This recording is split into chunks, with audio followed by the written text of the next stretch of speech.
హృదయం యొక్క ఎనర్జీని ప్రేమగా చెబుతూ ఉంటారు.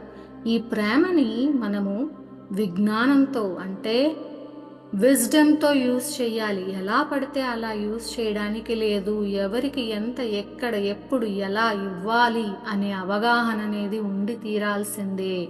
అలా అవగాహన పరంగా మాత్రమే ఆ హార్ట్ ఎనర్జీ మనము ఇస్తూ ఉండాలి. సృష్టిలో ప్రతి జీవికి అంటే జీవం ఉన్న ప్రతి దానికి, అలాగే జీవం లేని వస్తువులకి కూడా మనము హార్ట్ ఎనర్జీ అంటే లవ్‌తో కనెక్ట్ అయిపోయి ఉంటాం. మనం అనుకుంటాం మైండ్‌తో ఆలోచిస్తున్నామని, కానీ కాదు. మనము హార్ట్ ఎనర్జీతో దాంతో అటాచ్‌మెంట్ పెంచుకొని దాని మీద ఆ వస్తువుల పట్ల కూడా ప్రేమను పెంచేసుకుంటాము. మరి వస్తువుల పట్ల ప్రేమ పెంచుకున్నప్పుడు అప్పుడు ఆ ప్రేమ ఎఫెక్ట్ అయితే, వస్తువు ఎఫెక్ట్ అయితే మీ ప్రేమ ఎఫెక్ట్ అవుతుంది. ఆటోమేటిక్‌గా మీ హృదయం కూడా ఎఫెక్ట్ అయిపోయి మీ హృదయం కొంత మూసుకుపోతూ ఉంటుంది.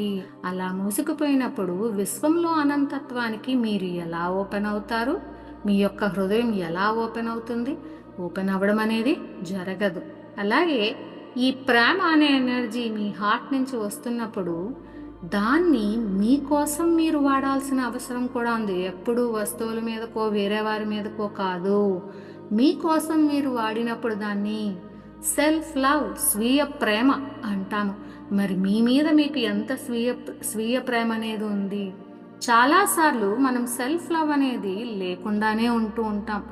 ఎలా అంటారా అంటే, మీరా మీ ఇంట్లో వాళ్ళ ముందు అని అడిగితే డెఫినెట్గా మన ఇంట్లో వాళ్ళకే మనం ప్రయారిటీ ఇస్తాం. ఎస్పెషల్లీ ఆడవారు సెల్ఫ్ లవ్ అనే దాంట్లో చాలా అట్టడుగు స్థాయిలో ఉంటారు. వాళ్ళకన్నా వాళ్ళ ఇంట్లో వాళ్ళకి, భర్తకి, పిల్లలకి, ఇంట్లో వాళ్ళకి ప్రాముఖ్యత ఇచ్చి వాళ్ళకి ఏమున్నా కూడా, వాళ్ళకి ఏమైనా కూడా పట్టించుకోకుండా ఉంటారు. మరి అలా మీకు సెల్ఫ్ లవ్ మీ మీద మీకే లేకపోతే మరి మీ హృదయం మూసుకుంటుంది కదా. మూసుకున్న హృదయంతో అసెన్షన్ ఎలా పొందుతారు?